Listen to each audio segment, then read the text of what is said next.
Anchorage, Alaska, October 2022. The air, already sharp with the promise of winter, carried the scent of wood smoke and curing hides.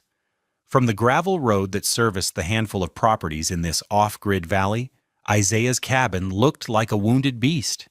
A conventional, sturdy log home was being methodically encased in a grotesque second skin of timber, moss, and enormous overlapping patches of dark brown moose hide. It was a structure born of desperation and deep, unconventional knowledge. And to his family, it was a profound embarrassment. His brother-in-law's truck, a gleaming silver F250 that never saw a speck of mud, crunched to a halt. Rick stepped out, his pristine Carhartt jacket a fashion statement, not a tool. He stared, his face a mask of disbelief and disgust. Beside him, Isaiah's wife, Marlene, wouldn't even look at the house. She stared at her feet, her cheeks burning with a shame that felt hotter than the autumn sun. "For God's sake, Isaiah," Rick said, his voice carrying easily in the crisp air. He gestured with a dismissive sweep of his hand at the half-finished hide wall. "What is this? Are you mad? People will think we have squatters living out here. You built a cave, not a home." Marlene finally looked up, her eyes pleading. "He's right, Isaiah. It's awful. My family is coming for Thanksgiving. What am I supposed to tell them? That we live in an animal den?" Isaiah paused his work. He was stitching two massive sections of hide together with sinew, his hands steady and precise. He looked from his wife's humiliated face to Rick's smug condescension. He didn't raise his voice. He didn't defend himself. He simply stated a fact. "It will be warm," he said, and turned back to his work, pulling the stitch tight. The finality in his tone ended the conversation. The mockery, however, had just begun. Rick shook his head, muttered "crazy fool" under his breath, and guided his sister back to the truck as if rescuing her from a madman. What did this quiet wildlife ranger, a man who studied animal dens for a living, understand about thermal dynamics and survival architecture that his well-off, suburban-dwelling family had so tragically missed? This story is about more than just an unusual house. It's about two conflicting ideas of what a home is meant to be: a symbol of status or a tool for survival. It's a story about betrayal, resilience, and the silent, undeniable authority of a thermometer at 40 below. I promise you, by the end of this, you'll understand the profound difference between a house that looks warm and a house that is warm. So stick around. If you've ever wondered what ancient wisdom we've lost in our pursuit of modern comfort, hit that subscribe button and let me know in the comments, what's the most unconventional but effective solution you've ever seen for a common problem? Isaiah was not a carpenter. He was not an architect or an engineer. He was a student of the wild. For 15 years, his job as a wildlife ranger had been to understand the creatures of the Alaskan wilderness on their own terms. He didn't just track their movements. He studied their lives. He had spent weeks observing how a grizzly bear prepares its winter den, digging into a hillside below the frost line, using the Earth's own thermal mass to stabilize the temperature. He'd crawled into abandoned wolf dens and felt the lingering warmth, marveling at their genius for ventilation, a low entrance to trap heat, a small, high exit for stale air. He knew the insulating properties of snow, the wind-breaking power of a spruce stand, the solar absorption of dark fir. The objects of his trade were not nail guns and levels. They were game cameras, telemetry receivers, soil thermometers, and the silent, patient art of observation. He had married Marlene 7 years ago, drawn to her energy and laughter, a bright spark from the city. She was from a family that had done well in Anchorage construction. Not the hands-on work, but the lucrative business of developing comfortable, modern subdivisions. To them, a home was a product, An assembly of 2x6s, fiberglass insulation, and triple-pane windows, all culminating in a high resale value package. Marlene loved the idea of the wilderness, the romance of the log cabin Isaiah had built with his own hands on a plot of land he'd acquired through a state land lottery years before. The romance, however, quickly wore thin. Their son, Elias, was born, and the realities of off-grid life began to chafe. The constant work of chopping wood, the temperamental generator, the long, dark winters that felt isolating so far from her family's warm, brightly lit lodge in a subdivision on the Anchorage hillside. She saw Isaiah's quiet competence not as strength, but as a stubborn refusal to modernize. His preference for simple, durable solutions struck her as cheap. She wanted granite countertops and a reliable furnace, not a wood stove and a composting toilet. The tension had been building for years, a low-grade hum of resentment beneath the surface of their marriage. The hide house was not the cause of the fracture, but the earthquake that split it wide open. For Isaiah, it was the logical application of everything he knew. The previous winter had been hard. They had burned through 7 cords of birch, and still on the coldest nights, a layer of ice would form on the inside of the north-facing wall. Elias had a persistent cough all winter. Isaiah had spent the summer planning his solution, not with blueprints from a magazine, but with principles he'd learned from a hibernating bear. For Marlene, it was the final, public humiliation. Her brother, Rick, had been relentless in his criticism of Isaiah's lifestyle. Rick's own home was a monument to modern Alaskan construction, a 4,000-square-foot lodge with vaulted ceilings, a 2-story wall of windows facing the Chugach Mountains, and a radiant floor heating system powered by a massive propane boiler. It was beautiful, expensive, and, in Rick's view, the only civilized way to live in the North. He saw Isaiah as a primitive throwback, a man deliberately choosing hardship, and he frequently told Marlene she and Elias deserved better. Unbeknownst to Isaiah, Marlene had begun to agree.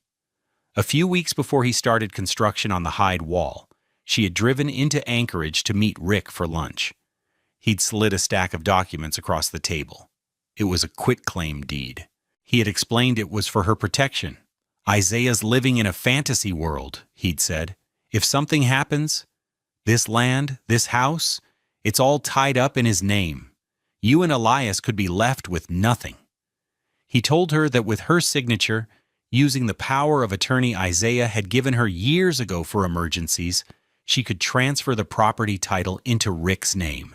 He would hold it for safekeeping, ensuring she and the boy always had a real home to fall back on. His home. It was a simple legal maneuver, he assured her, a safety net. Fueled by years of frustration and Rick's persuasive confidence, Marlene had signed. She told herself it was for Elias. She told herself it was just a piece of paper. But as she watched Isaiah stretch that first foul-smelling hide over the frame, she knew she had made a choice. She had chosen Rick's world over her husband's. The conventional failure was happening in plain sight, celebrated as a triumph of design. Rick's lodge was a perfect case study in how to build a thermally inefficient structure. Its primary flaw was its complete disregard for the physics of a cold climate.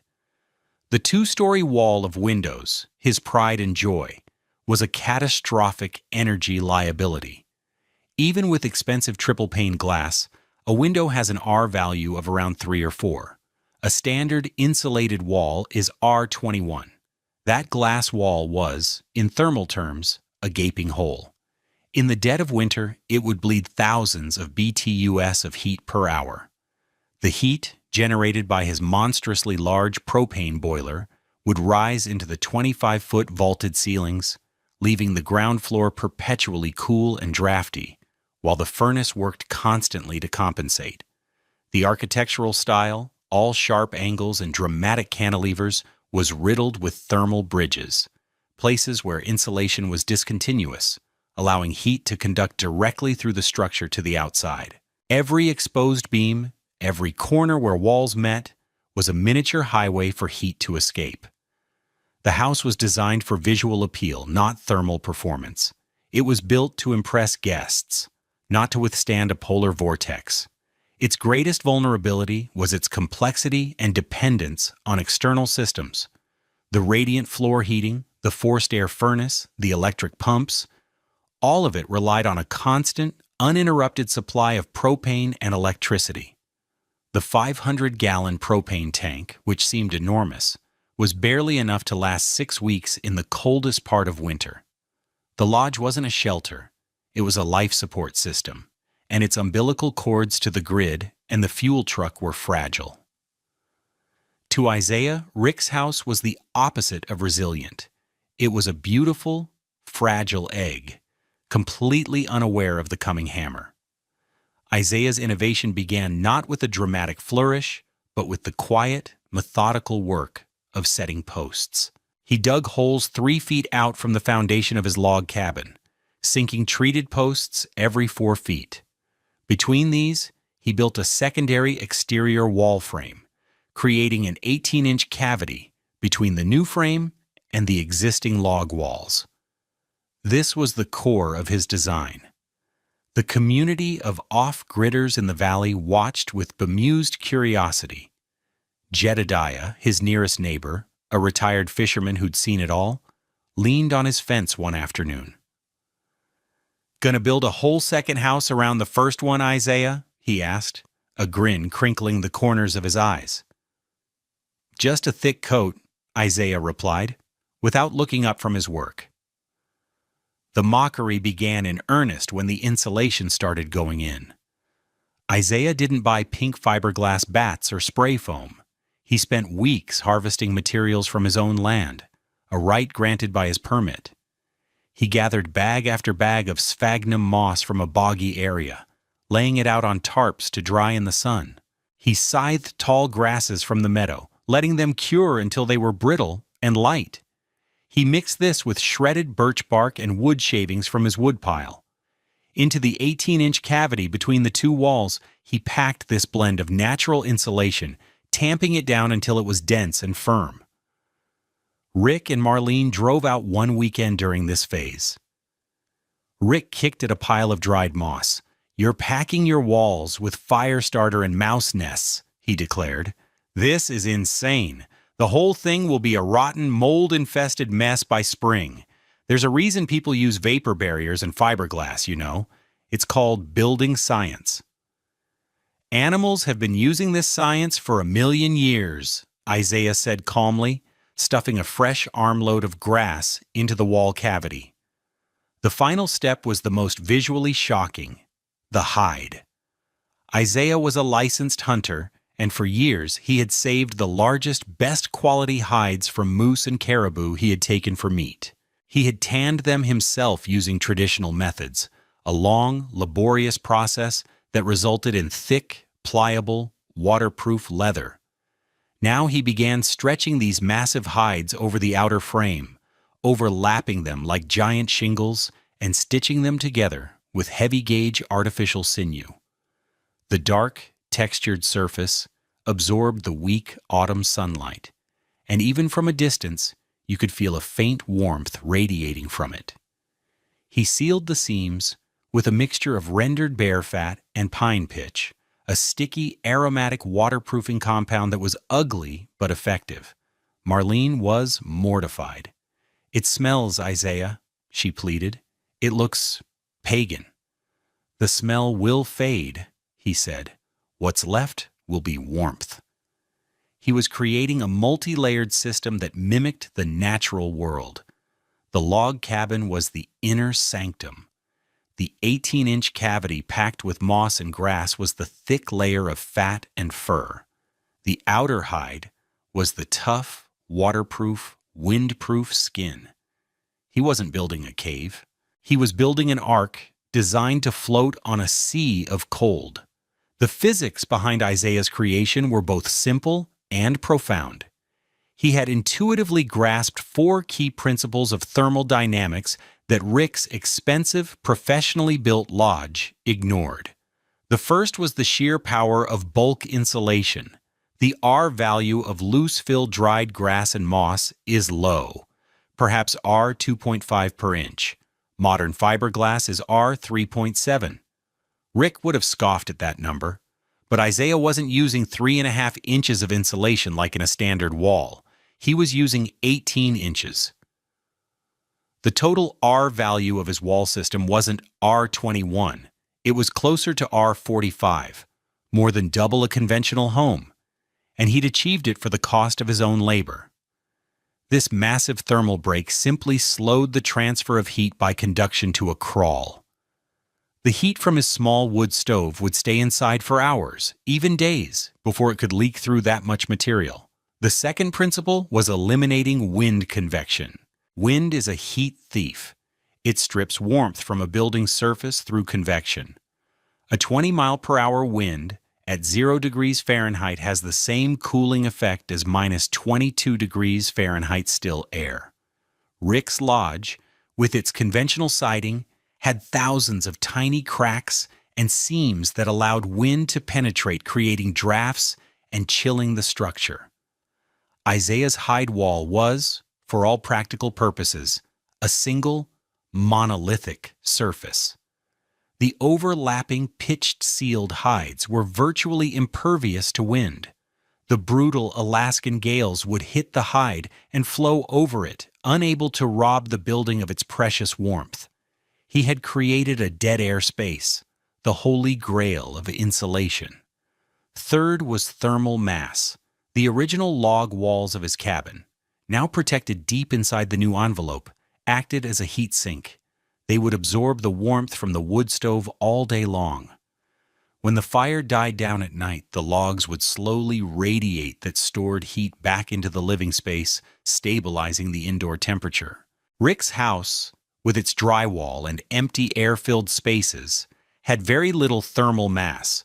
When his furnace shut off, the temperature inside would plummet within minutes. Finally, there was the principle of the thermal envelope.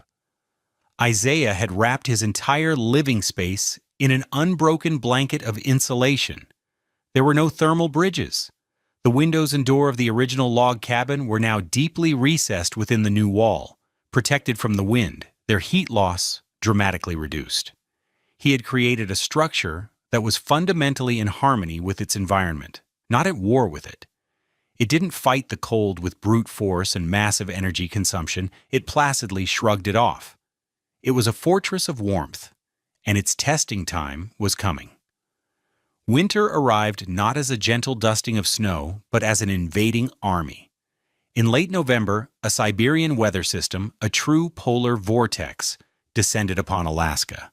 Temperatures plummeted to levels not seen in a decade. It started at 10 below, then 20, then 30. The wind howled out of the north, a steady, relentless 30-mile-per-hour gale that drove the wind chill to a life-threatening minus 70 degrees Fahrenheit. The power grid, strained by the colossal demand, began to fail. Substations blew, power lines, heavy with ice and lashed by the wind, snapped. Anchorage and the surrounding valleys were plunged into rolling blackouts, then a sustained, indefinite outage. For Rick, it was the beginning of a nightmare. His lodge's furnace went silent. The backup generator kicked on, a roaring beast in the garage, but he knew it was devouring propane at a terrifying rate, a gallon an hour. The house, which had felt so grand and spacious, now felt like a giant refrigerated barn. The great wall of windows was no longer a beautiful view. It was a terrifying wall of cold. A thick, feathery layer of ice grew on the inside of the glass. The radiant floor went cold. The family huddled in the living room, wearing their ski gear indoors, feeding the decorative fireplace with anything that would burn. Magazines, then chairs, then the cherry wood from his prized bar. The temperature in the house dropped to 45, then 40. Pipes in the north-facing walls began to freeze with audible groans and pops. At Isaiah's cabin, life continued with an almost surreal normalcy. The wood stove, a small, efficient Danish model, glowed with a steady warmth. It needed to be fed only every 8 hours. Outside, the wind shrieked, but inside, there was only a profound, insulated silence. The temperature held at a steady 68 degrees. There were no drafts. There was no ice on the windows. Marlene cooked a stew on the stovetop, the air filling with the scent of beef and vegetables, a domestic aroma that was an act of defiance against the Arctic siege outside. Elias, oblivious to the crisis gripping the region, played on the floor with his toy trucks, wearing only a long-sleeved shirt. One evening, as Isaiah sat reading by the light of an oil lamp, Elias looked up from his toys and asked the question that would shatter Marlene's defenses. "Dad," he said, his voice clear in the quiet room, "why does our house stay warm and Uncle Rick's is so cold? He has a bigger fire."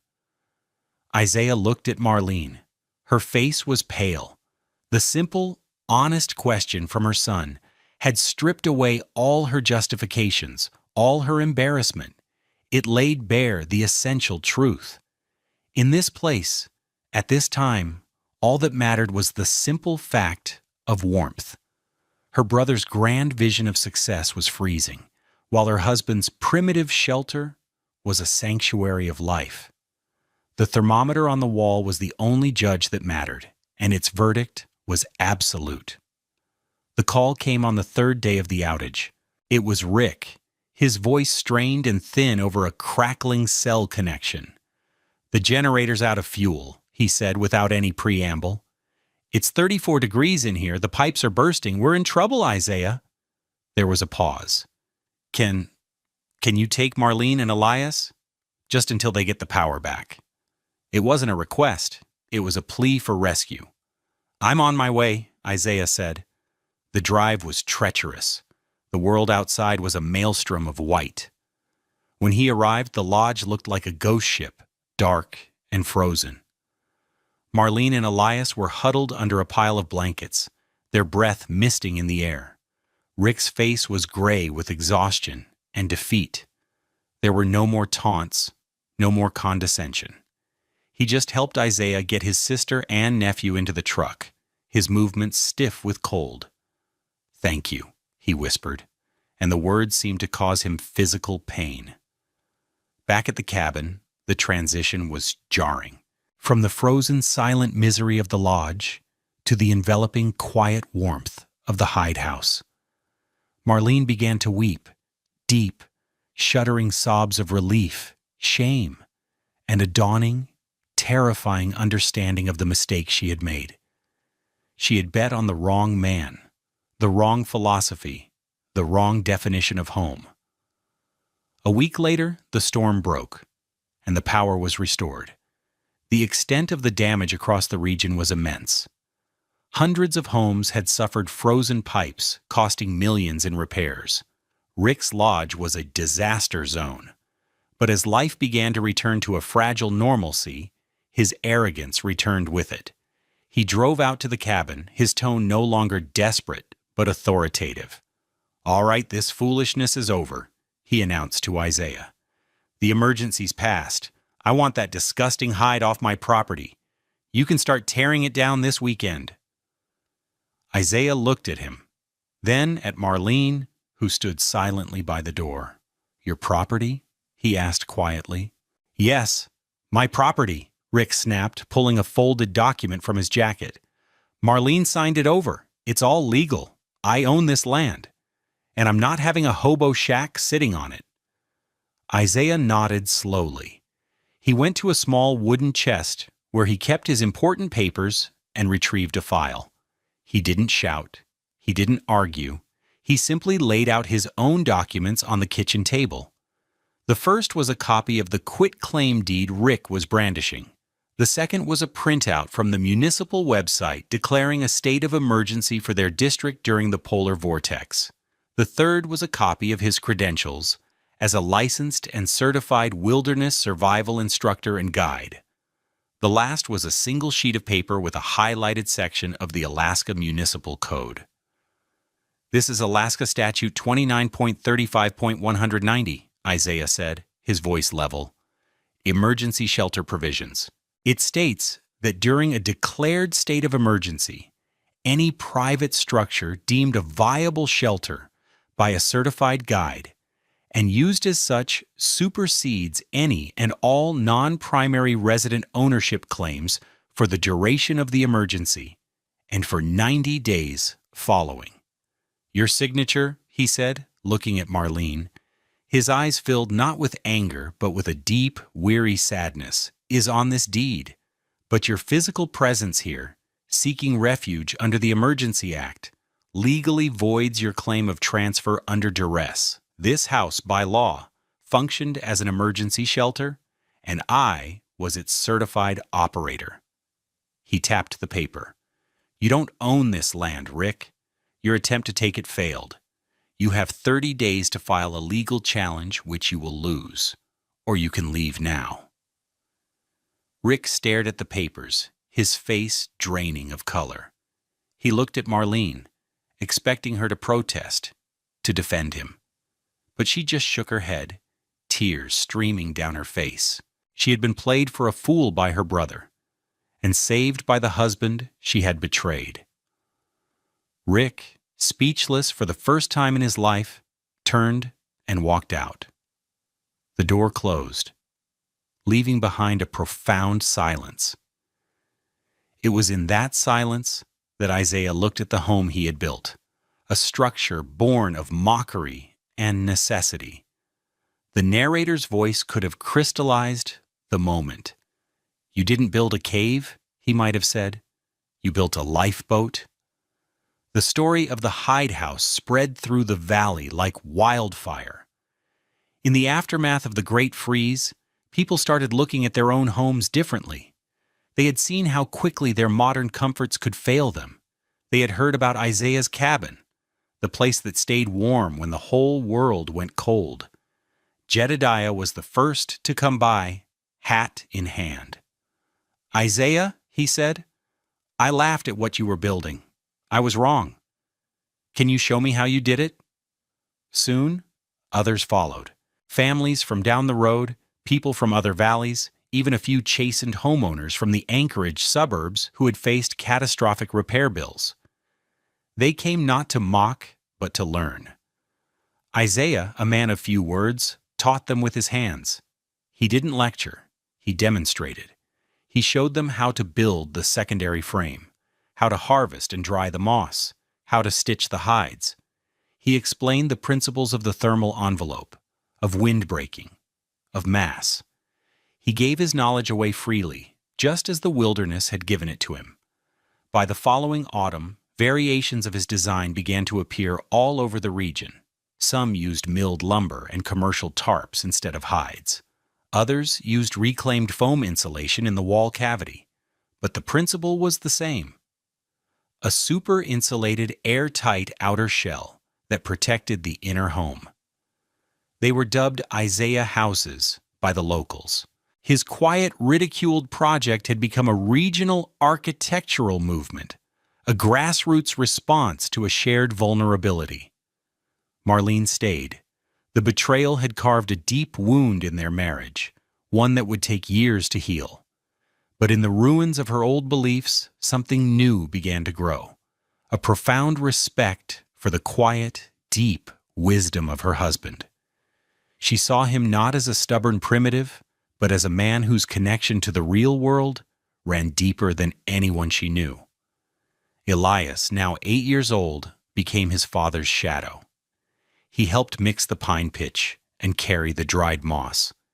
He learned the names of the trees, the habits of the animals, and the deep, satisfying logic of building something with your own hands that truly worked. He was learning a language older than words, a grammar of survival written in wood and hide and stone. The technique Isaiah deployed was not new. It was ancient. But he had rediscovered it and applied it in a modern context, anticipating by decades the principles of the passive house movement, a modern building standard that emphasizes super insulation and air tightness to radically reduce energy consumption. His hide-in-cavity wall was a low-tech, bioregional version of a double-stud wall with dense-packed cellulose insulation, one of the cornerstones of high-performance building today. He proved that resilience doesn't always come from more complex technology, but often from a deeper understanding of fundamental principles. He had built a 21st-century survival shelter using Ice Age wisdom. In the end, this story is about the collision of two different kinds of wealth. There is the wealth of the modern world, money, status, and possessions, symbolized by Rick's beautiful, fragile lodge. It is a wealth that is loud, impressive, and utterly dependent on the systems that support it. Then there is an older, quieter wealth, the wealth of knowledge, of competence, of resilience. It is the ability to provide for oneself and one's family when the systems fail. It doesn't reside in a bank account, but in the hands and the mind. Isaiah's story is a powerful reminder that in the harshest environments, the ultimate luxury is not comfort, it is survival. The laws of physics are unforgiving, and they do not care about aesthetics. They reward what works. Thank you for joining us for this story. If you found this exploration of resilience and ingenuity valuable, please consider liking this video and subscribing to our channel for more stories of forgotten wisdom. We'd love to hear your thoughts in the comments. Do you think our modern homes have made us more or less secure? Until next time, stay curious. This video presents historically inspired reconstructions for educational and storytelling purposes. The characters, names, and specific events depicted are fictional, though the techniques and principles are based on real historical and modern survival practices. Any application of these building techniques should be undertaken in compliance with current local building codes, safety guidelines, and regulations. This content does not constitute professional, technical, or legal advice.